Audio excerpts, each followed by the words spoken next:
Welcome to the Defense and Aerospace Report. I'm Vago Muradian here in Washington, D.C. at the offices of the US-UAE Business Council to talk to the president here, Danny Sebright, one of the most important people in the important strategic relationship between the United States and the United Arab Emirates. Danny, you were just over at IDEX, which is one of the world's largest defense expos. It's come such a long way from where it was 20 years ago to now, especially in that incredible convention center they have there. Very important time in the strategic relationship. From your standpoint, what were some of the key takeaways from the show? Well, as always, I think each year the show gets bigger. And this year it was broader and bigger in the sense that there were more countries there. It represented in an even bigger way. The Chinese were the headline of the show. They had a whole corner of the convention hall. So very, very overwhelming sense of China is here. China is making a play for business in the region, and the U.S. and Europe and others have to look over our shoulders at that. How does that play, right? Because the United States-UAE relationship is one that's very deep. It goes back many, many decades. Is there a danger that, because the U.S. government's answer to this is always like, look, people are going to continue buying from the United States because of this strategic relationship. But as you said, China has been pushing in the region. The Russians have made progress in the region as well. From a missile standpoint, the Chinese have been suppliers in the region for a while. How serious is the challenge from China from your standpoint? And Russia as well, which has always looked at that as a market in some cases. So the Russians and the Chinese, as you know, that have had equipment over the years that's been in many ways far less superior than ours. That's changing, particularly in China. Chinese technological know-how and wherewithal has improved greatly in the last 10 years. The difference, Vago, is the following. When you buy U.S. military equipment, you do so because you want the relationship that comes with it with the U.S. military. And if these countries were to start buying significant systems, not just around the edges, but significant systems that can't then be interoperable with the U.S. military, can't talk, interoperate together, that will become a problem for these countries going forward and for us in how we have our joint military exercises, joint operations, joint training, all of those sorts of things. The Saudis very prominently bought Chinese unmanned systems in part to deliver a message to Washington, hey, we don't like some of your export control rules. Talk to us a little bit about the reform that has to happen, whether these are just pressure tactics, obviously from governments that know how to apply pressure, but more broadly, how the U.S. system has to adapt in order to be able to stop the Chinese from being able to sell by taking advantage of some of these sore spots, right? I mean, because our allies say, if we're your good friend, why is it we can't get the benefit of some of these systems? Well, I'm going to give you a simple answer, and then I'm going to give you a more difficult answer. The simple answer is we got to learn to just give an answer. Many, many times we just hedge and won't say yes or no and just say, we'll come back to you. And this is more infuriating to our friends in the region than anything else when we won't give them a clear answer one way or the other. Now, on UAVs and missile technology, for example, we've had something in place for many, many years, as you know well, called the Missile Technology Control Regime, which was designed to stop the spread and the flow of ballistic missile technology. Well, that has to do with range and payload. And guess what? Those characteristics are very close to what a lot of UAVs can do these days, those characteristics that have been restricted in the past. So we have to be smarter about how we apply a regime, for example, that was created in the late 70s and the 80s to deal with Soviet missile technology. We have to be smarter today about how we deal with it and apply it with systems like UAVs, just as an example. Do you think, what are the next priorities in the strategic relationship? What are the kind of capabilities that the Emiratis are looking for? We've seen waves of fighter upgrade over the years. We've seen a wave of ground systems upgrades in terms of some of the MATV and the ground vehicles, which were a priority, and I'll ask you about that, obviously, because of the Yemen conflict. But what are some of the priorities for the UAE military as they work to stay on that cutting edge, which they've always prided themselves on? So I'd say first electronics, space, lasers, and unmanned systems, whether it's ground, air, or sea. These are the key areas where the Emiratis want to acquire capability to be exponentially ahead of the game in what they do, given that they are a small military, given that they're a small force. All of these sorts of systems are a force multiplier to help them project power and to help them interoperate with the U.S. and where the U.S. forces are going in the future much more effectively. The UAE has always prided itself also on being sort of the cutting edge of emerging trends. And the notion of defense and security contractor has changed and even reflected in your membership. Talk to us about the evolution of the Business Council and how that sort of mirrors what Emirati interests are, whether it's using cyber capabilities, whether it's using commercial capabilities, cloud services, and the Amazons and the Googles and the Apples of the world in a very, very different, right? I mean, civilian infrastructure has been important for the country, but also using these capabilities for military is very important as well. Well, I will say to you this. We've had an incredible increase over the last 2 years in all of the digital economy companies coming to us and wanting to be members. And that's a reflection of the business opportunities for these companies in the UAE today and in the region going forward. Yes, there's crossover in military, but not so much. What we're seeing is other companies, with the traditional Amazons and Googles and Facebooks and Apples, not so much. What we're seeing are other companies where it might be Boeing or Lockheed Martin or Raytheon having some small startups in some of these sectors that are now working with the Emiratis, partnering with the Emiratis, or the Emiratis reaching out and creating their own capability, indigenous homegrown, like with dark matter, for example, on the ground in the UAE. So a lot of emphasis on this vertical, a lot of emphasis on this sector, but the crossover between commercial to defense is still not so great as far as what I can see. Talk to us a little bit about that homegrown investment, right? Towson is a company that's made tremendous success. Obviously, it has a little bit of a built-in market advantage, but there have been new offset rules that the UAE has put out. Tell us a little bit about how this reform and this change will change both the kind of strategic partnerships that the company is able to sort of unlock as the UAE works to try to get higher up that sort of industrial food chain. So new offset rules were enacted just a few days before IDEX began. Some of the main goals and objectives of the new program are to create opportunities for a U.S. or European foreign company to become landed in the UAE. In other words, to be 100% owned, to create a market for its goods and services of manufactured goods in the UAE in the broader region. So this is one very positive development. Raytheon has taken advantage of this change in regulation already and is the first major U.S. landed company, defense company in the United Arab Emirates.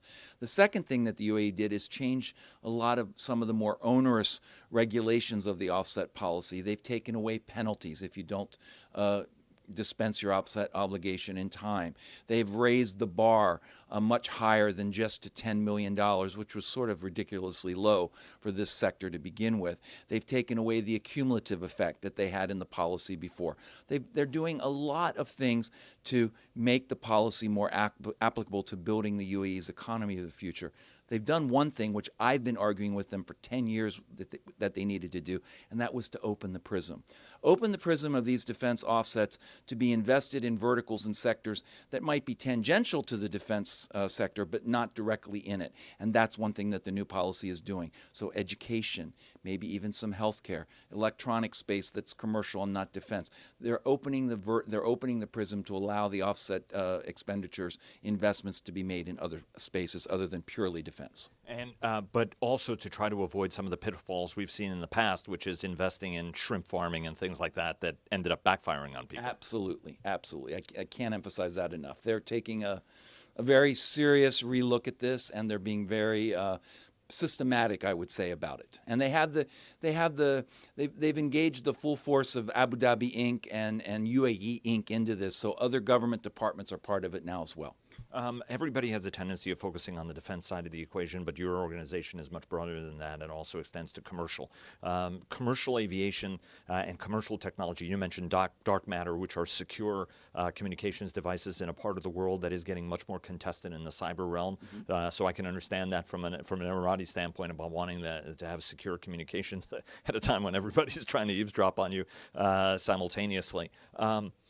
walk us through on the commercial side about the growth and a little bit about the national industrial strategy. Years ago, we saw the Dubai Enterprise, Aerospace Enterprise, get stood up with a very prominent set of executives in order to try to grow that kind of a capability. Homegrown, it's faltered a little bit and didn't have as much progress as folks expected. But there is a sort of a sustained UAE strategic approach to this. Walk us through the other market segments and the kind of progress you're seeing. So first and foremost, I need to say that the UAE continues to be the largest export market for U.S. goods and services in the larger Middle East. For the last 9 years running, the U.S. Commerce Department data will come out in the next few weeks for 2018, and I've already talked to officials there who are giving me indications that the data for 2018 is going to be similar, that the UAE is our largest export market at about $22 billion in exports from the U.S. to the UAE, and only about $2 billion from the UAE coming this way. So a very positive trade relationship in our favor that we should all be celebrating, correct? In other verticals, in commercial aerospace, this has been a leader over the last few years, and tourism and hospitality, education, healthcare is a huge vertical where there's been a lot of growth between our companies and Emirati companies in partnership. I would say to you that the UAE is focused on the future, on the digital economy, but it's also focused on something called the fourth industrial revolution.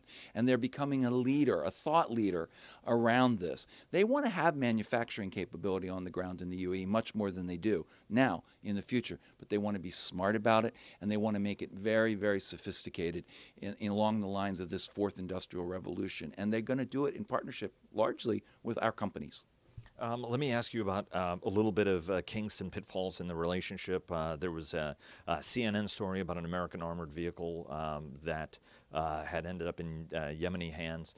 Then there are concerns for those in Congress about the combat operations. I mean, we've heard from the senior levels of the administration some frustration both with the Saudi and the Emirati operations there. And then recently we had an incident with an Emirati princess who apparently tried to leave the country and put an impassioned plea, video plea out.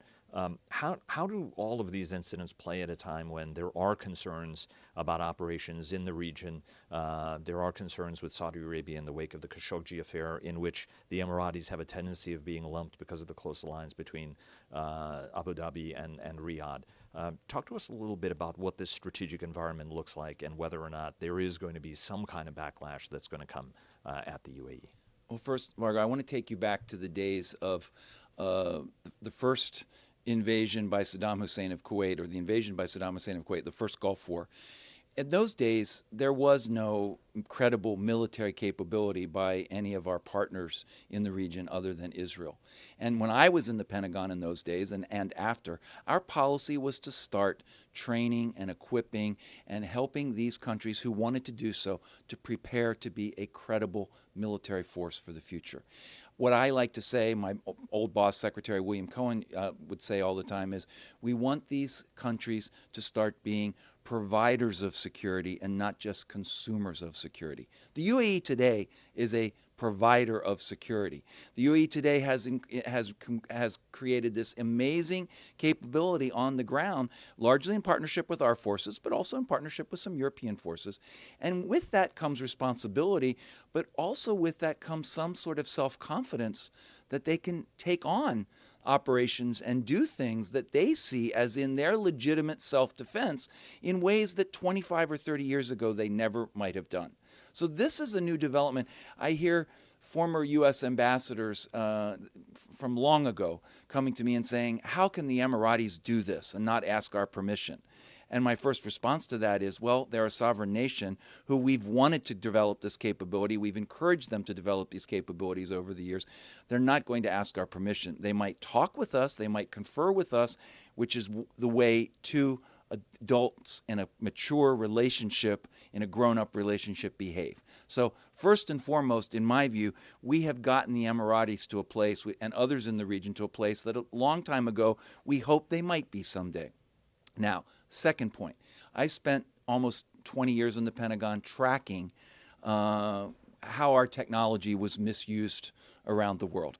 One of our closest ally in the region greatly misused our technologies at some point years ago. I still talk to folks today in the Pentagon, in DITSA, in other parts of the U.S. government who tell me there has been not one case of the Emiratis purposefully misusing, selling our technology or our equipment. Now, on the battlefield, things happen. It's the fog of war, and excuse the expression, but shit happens. And if a vehicle got lost, and I don't know the detail of this, but if a vehicle was somehow left behind or got lost in the fog of war, things like that happen. I'm heartened by the fact that the Emiratis are working closely, for example, with DITSA to create a new technology security regime of their own in place that mirrors ours, so they can do an even better job of protecting our technology and equipment coming from other countries. I'm encouraged by the fact that they take very seriously their commitments when we sell them fourth generation night vision equipment or things like that to track it and make sure that it doesn't fall into the wrong hands. And for sure, there's been no evidence of them reproducing, copying, selling on our equipment ever that I know of. Do you think that, and that was a very fulsome and frank answer. I felt like we have to go into diplomatic. That was a very candid expression. But do you feel that over the issue of the Yemen war and some of these other issues, that there could be a pushback on Saudi Arabia, as we're on the Emirates, as we're seeing on Saudi Arabia, because there is a little bit of lumping. I remember being up on the Hill just a couple of weeks ago and talking to some members from both sides who were saying, look, enough's enough, and we've got to put kind of a hard line down. And when the United States becomes like that, the fear of China taking advantage of it or Russia taking advantage of it doesn't really play into it sometimes, right? I mean, all of these countries were angry at the last administration because it was trying to broker an Iran nuclear deal, for example, or being restrictive in the transfer of some of these technologies. How do you think that's going to play out as the Congress sort of looks at readjusting its relationship with the region? Well, first, I want to make a statement about the Yemen war. It's horrific and needs to end immediately. The world powers, where is the UN? Where's the Security Council? Today, the UN announced a major new donors conference for money to come in for reconstruction. Guess who is providing the large share of that money? Saudi Arabia and the UAE, to the tune of almost $3 billion. So the war needs to end. It's horrible. And it's devastating to civilians.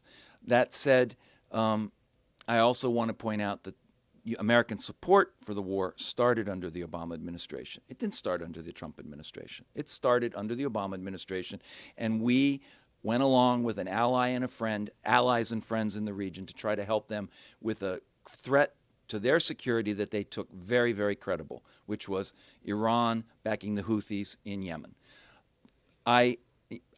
Congress right now is very divided, as you know, and I can tell you that there are just as many people on the Hill today that might like to use the current Yemen war and the Saudi and the Emirati involvement in it to poke a finger at our president as there are who really care about the carnage that's happening there.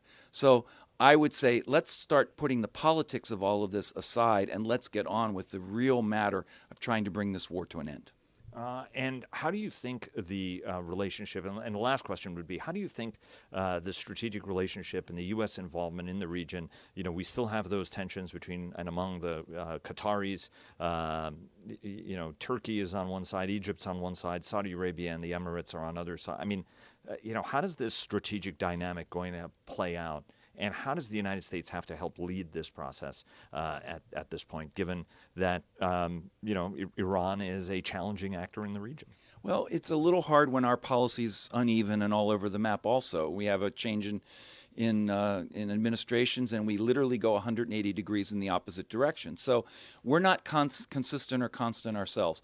But I will say to you, the Emiratis, the Saudis, others in the region see Iran as an existential threat to their way of life, an existential threat to their regime stability, an existential threat to their governments. And this is not going to change anytime soon. Iran is the bad guy in the region that's looking for all the power and all the capability that it can amass to try to embarrass and hurt these countries going forward. We have to be there as a friend and an ally in a consistent, measurable way to help check and meet those Iranian threats. Let me ask you one last question. I am sorry for doing that. I'm getting a reputation for saying one more question and asking two more, but this will be one more question. Anybody who's been to the Emirates knows how extraordinary the change in the country has been, just even in the last 20 years. The pace of construction, the pace of change, the pace of tourism. I mean, if you had told folks that the number one tourist attraction in the Middle East would be the Emirates and not the pyramids in Egypt, folks would have told you you're crazy. If you'd said that some of the world's leading air carriers are going to be flying out of Dubai or Abu Dhabi, folks would have said it's crazy. What's interesting is that while Emiratis are very proud of the progress that's been made, some of them actually echo that say like, hey, we've got to move even faster in terms of our societal changes for the sake of our kids and our grandkids. Talk to us about that, the pace of change and how and what that's going to mean as you're looking at a country. You know, what is the country going to look like in 20 years, for example? We just had a visit by the Pope, right, which is an extraordinary thing in a Muslim country, although a country that allows religious institutions, whether they're synagogues or churches, to operate in the country. You know, what are the Emirates? You know, you've been looking at this space longer than anybody else I know. What's the Emirates going to look like in, say, 20, 25 years? You've been traveling there almost as long as I have, and you've seen how far this country has come in 47 years. It's not 50 years old yet. It's amazing what's happened and what's transpired. Yes, the Emirates always is going to try to stay one step, like I like to say, one step ahead of the Joneses, its neighbors in the region, for the simple reason that when as an American company or a French company or a Chinese company wanting to come set up and do business in the region, Dubai and Abu Dhabi want to be the first choice of where that company's going to come, where those people are going to come and live and enjoy life and feel that they're accepted and they can practice their religion and raise their family and and have the kids go to school and everything else. So they're going to be always one step ahead in reform, one step ahead as changing their offset laws so that a U.S. company can be 100% owned in a very critical sector like defense. This is revolutionary. The Emiratis are going to continue to do that going forward because it's critical to their success as being the change agent in the region, as setting an example that's different and unique and reflects the kind of values that they feel they stand for. Danny Sebright, president of the US-UAE Business Council. Danny, it's a pleasure. Thank you very As much, always. Especially now that you guys are moving. I caught you at this delicate moment. So thanks very much. Best of luck on the move and look forward to seeing you at the new location. Thanks, Vago. All the best. Take care.